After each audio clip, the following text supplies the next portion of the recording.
The Champions League is back, and so is the Behind Enemy Lines podcast. Welcome along, everyone, to the Blood Red channel with myself, Patrick Smith, as we bring you all the tactical insight and inside info on Liverpool's next opponents. As I'm sure you're all aware, the Reds begin their European campaign with a trip to Naples to take on Napoli for what seems like the 10th time in about 5 years. But joining me now to give us all the lowdown on the Neapolitan opponents is Liverpool.com writer and Serie A expert, Emmet Gates. Emmet, how's things? Hi Pat, nice to be on to talk about some Napoli again. Obviously, as you said, it's only been the 50th time in 10 years that Liverpool and Napoli have squared off. So, yeah, I don't know if there's even much really to say compared to the last few times because they've met so often over the last few years. But yeah, happy to be on. Well, I'm going to give you the title of our in-house Calcio expert. So, just generally, how's Napoli's season gone so far, and what can we expect from them as a side? They've actually surprised me because at the beginning of the season, I had major doubts due to the fact that they had sold a lot of key players.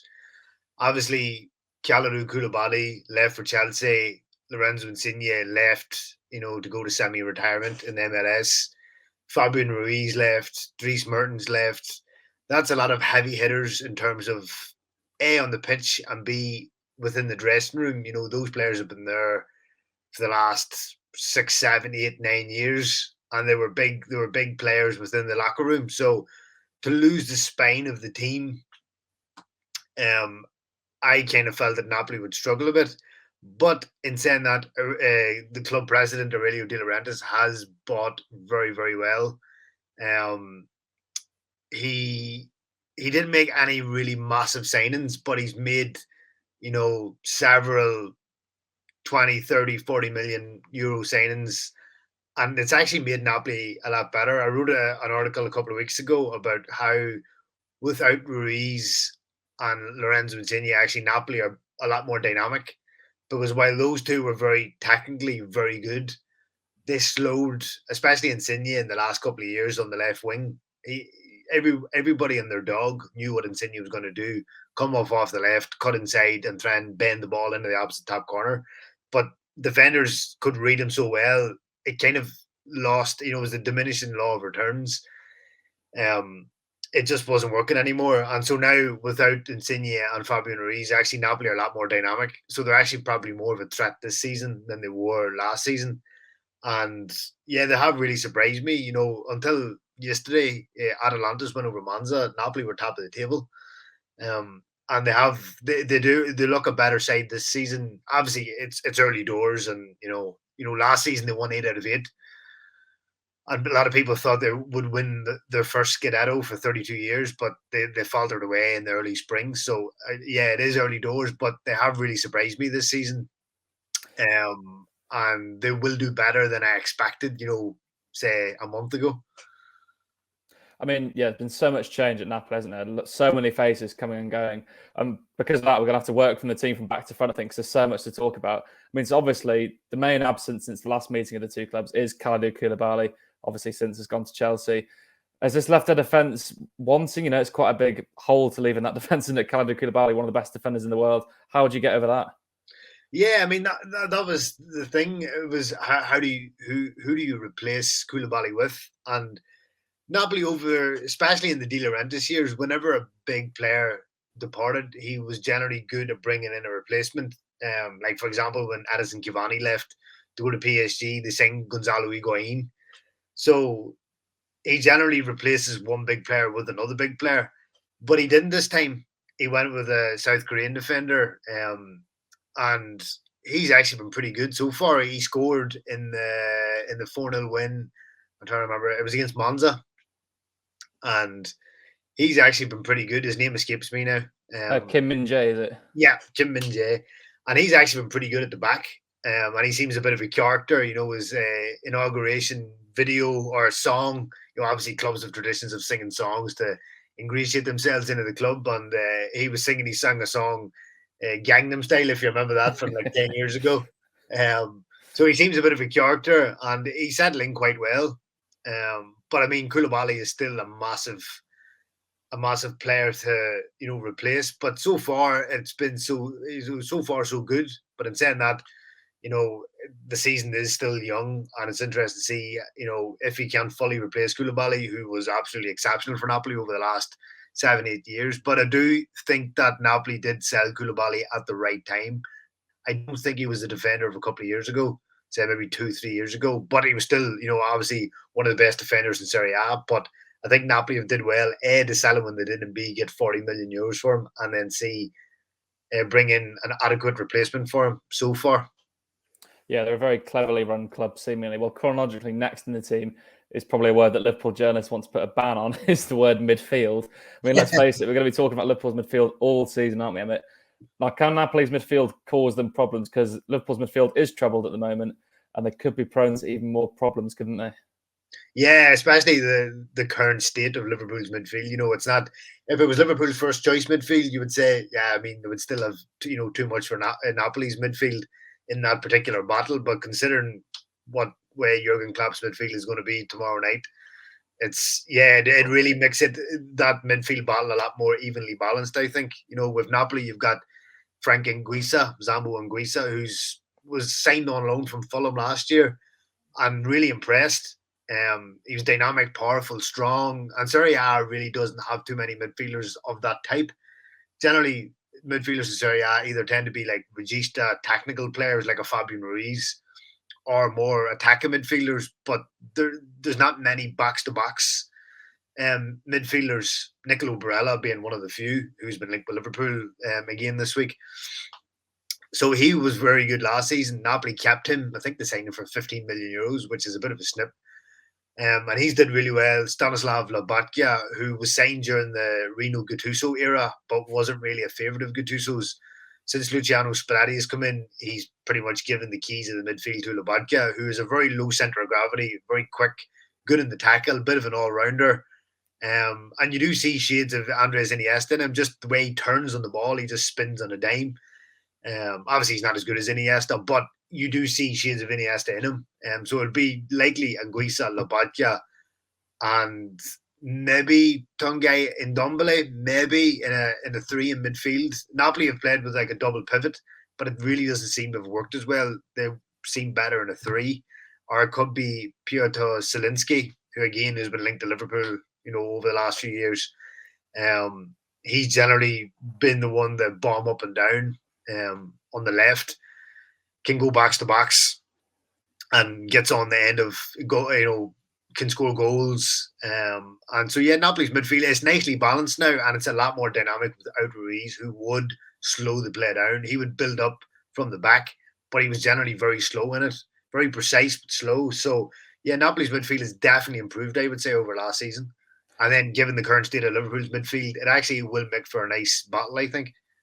Yeah, exactly. Because Italian midfields sometimes do struggle in Europe because they're so used to that slow style and, like the Fabian Ruiz type of players. But it's interesting if Napoli are going more dynamic, and especially interesting. You've written the podcast headline there, the Botka's like Iniesta. I'm sure that one's going to be going around. I just want to say he's not as good, but there is the way he gets the ball and spins with his back to the player. There are wee shades of Iniesta in him. Obviously not as good. So I just want to make that clear. I'm really teasing. So next up, obviously, Napoli's attack. Everyone's going to be aware of Victor Osimhen. There's a question over his fitness, whether he'll play or not. But there's been someone else, hasn't there, who's just burst onto the scene out of nowhere. I'll have a go at presenting his name, the Georgian winger, Kvaratskhelia. I think that's as close as I'll get. But it's an exciting time for Napoli's attack, moving on from Insigne, isn't it? Yeah, exactly. And it's kind of like what I was saying earlier. Insigne over the last few years, Insigne was never the quickest. But over the last 2 or 3 years, his pace has really gone downhill, and he would slow Napoli's attack all the way down. If they were on the counter-attack and Insigne got the ball, you could be rest assured the counter-attack wouldn't amount to anything, because he would just try the same routine over and over again, cut inside and try to bend the ball into the opposite corner. And now they've signed. I went on to YouTube to try and learn how to pronounce his name, and I've practiced it like 6-7 times. But we'll say the kid from Georgia. The Georgian winger. The Georgian winger, and he's just honestly he's come out of nowhere. You would have to be a very die-hard football observer to say, to put your hand up and say, yeah, I saw him coming 2 or 3 years ago. Not many people knew a whole lot about him. But Spalletti put him straight into the team, and he's been electric in the first 4 or 5 games. He's tricky, he's quick, he can go, inside, outside. He's pretty much everything that Insigne isn't anymore. And he's made Napoli's attack much more rounded, much more unpredictable. And as you know, Pat, in football, if your attack is more unpredictable, the better it is, the more difficult you are for teams, the opposition, to stop you. So he's been on the left, Osimhen obviously through the centre, and generally Hirving Lozano on the right, or Matteo Politano coming off the bench. But Lozano, as far as I know, is going to be out of this game after he picked up a nasty injury against Lazio on Saturday, and he could be actually out for a while. It seems with Lozano, when he gets an injury, he gets a serious injury, and he's generally out for months as opposed to weeks. I remember last season he got a nasty eye injury from Mexico, and he was out for 3 or 4 months. So when he does injuries, he does them big. So he's going to be out. So I imagine Politano will come in. And they also signed Giacomo Raspadori towards the end of the window from Sassuolo. He hasn't really settled in yet because he's just arrived, but he's another very good player. And, he could come off the bench as well. Yeah, Raspadori looks like a brilliant little signing for Napoli. But Lucio Spalletti's been in place for over a year now. They've been freed from the shackles of Gattuso, if you like. How has Napoli's style changed there? Because he's obviously brought in these new players. He's given Kvaratskhelia a chance. He's given Lobotka a chance. How can we expect them to set up in terms of style and formation? Yeah, it's kind of like, as I alluded to earlier, last season it was 4-3-3 all the way. And this season he's alternated between a 4-3-3 and a 4-2-3-1. And against Lazio, he tried Ndombele and Anguissa as a double pivot, and it didn't really work. I think Napoli seemed better suited to a 4-3-3, and he's made them more attacking. Although Spalletti isn't as attacking as he used to be in his first stint at Roma back in the late noughties, he's kind of reined in his attacking intent. But compared to Gattuso, who was more about, fighting spirit and digging in, and Napoli are definitely a lot more attacking. But it seems that he wants to try and make Napoli a bit more unpredictable with the double pivot. But I think the players in the squad, Napoli, are more suited to a 4-3-3. So that's how Napoli will almost be guaranteed to set up against Liverpool tomorrow night. Yeah, so we've gone through the Napoli team. So which players would you say are the main danger? Where do you think they will cause Liverpool problems the most? I think in the wings they will especially be dangerous. Obviously we know Andy Robertson and Trent like to push high up the pitch. If Napoli can get in behind, they have the pace to hurt Liverpool. Politano will come in for Lozano, as I said earlier, and he generally likes to cut in on his left foot and whip crosses in for Osimhen. If Osimhen doesn't play, then Napoli, it's difficult to say how Napoli will line up, because Spalletti's team is geared up towards him and getting the most out of him. If he's not there, Raspadori would probably come in, who's like 5'4", and you're not going to cross balls into Raspadori. It's just not the way they're set up. Although they did sign Giovanni Simeone, Diego Simeone's son, who might also come in. He's been on the bench, hasn't really played much since signing. He can pose a bit of a threat early, but he's more running down the channels in behind type of striker. So Osimhen obviously is the clear one. In midfield, as I said, Lobotka is good, Anguissa has good energy, dynamic. And then Giovanni Di Lorenzo, the right back, also he's almost like, best way to compare him would be like an Italian Trent, likes to bomb forward, and when he's not in Napoli's side, Napoli aren't really the same team. So those would be my picks of the players to look out for. Zielinski likes to get forward, tactically very good, dynamic as well. So they have several players to watch out for, but obviously Osimhen is the main one. He is very gangly, difficult to mark. He's powerful, strong. He almost gallops. He doesn't run. If Napoli get on a counter, he could cause serious damage against Liverpool. Him and Van Dijk actually would make a good foot race to kind of see who would win, because Osimhen he's probably, I don't know, obviously don't have the heights of both players offhand, but I would maybe make a guess and say there's not much in it. in terms of height-wise between Van Dijk and Osimhen, and they're both very fast. So that would make an interesting foot race to see who would win. But yeah, those would be my picks of the players to look out for. Yeah, let's hope Osimhen doesn't play, because that's going to be a hell of a battle if he does have to go against Van Dijk. And Zielinski as well, a name I'm sure that most of our listeners and viewers will be familiar with, linked to Liverpool for about 5 transfer windows in a row in the late 2010s. But on the flip side of my previous question, what's the weak point of the Napoli side, and where can Liverpool get at them, do you reckon? I would say left back. Mario Rui has been at Napoli, I don't know, 5, 6, 7 years. And on his day, he can be decent. And he's got a good left foot on him, but he's not defensively the best. So if Trent could get behind him, Trent could cause serious damage. Napoli's other central defender, Rahmani, has his good days and bad days.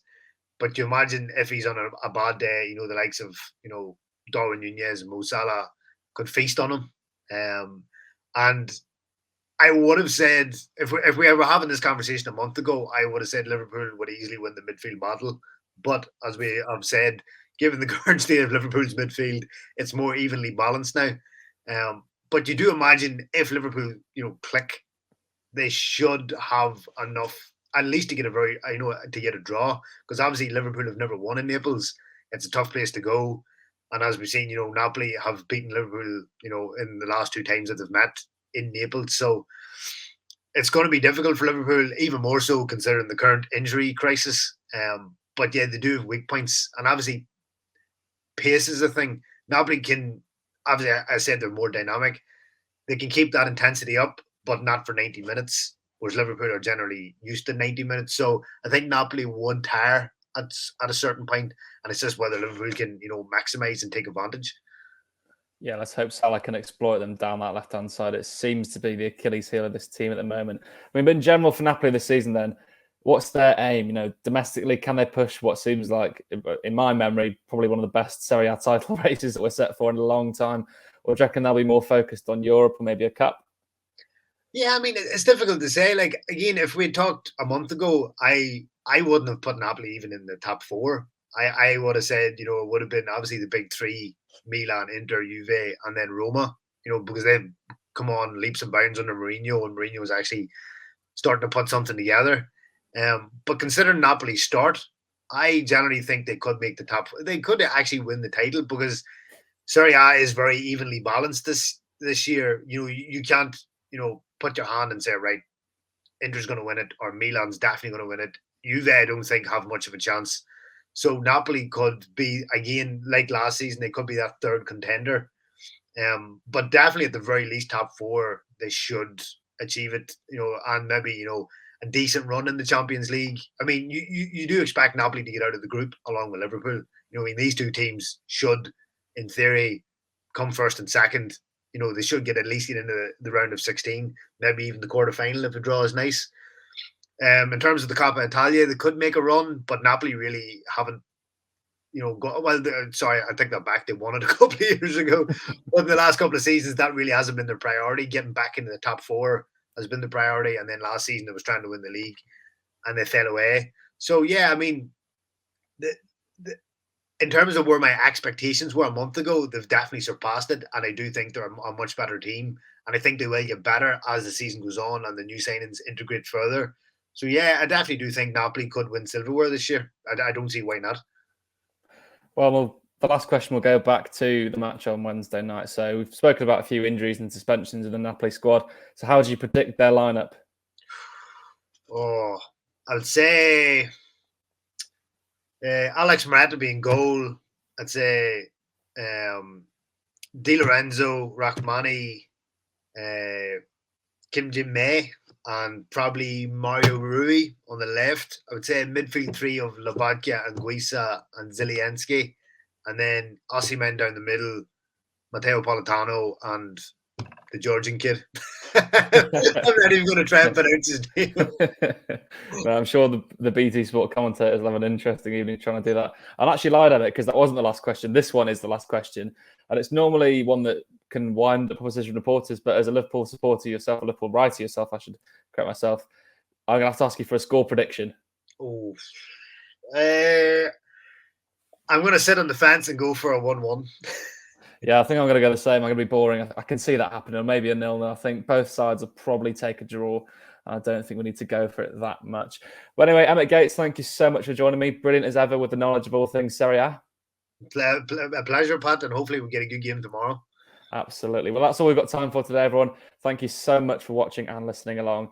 Be sure to keep updated with all the pre-match build-up and post-match reaction to Liverpool's trip to Napoli, as we'll bring you everything you need, including Jurgen Klopp's press conference. But for myself, Patrick Smith, and Emmet Gates, it's bye for now.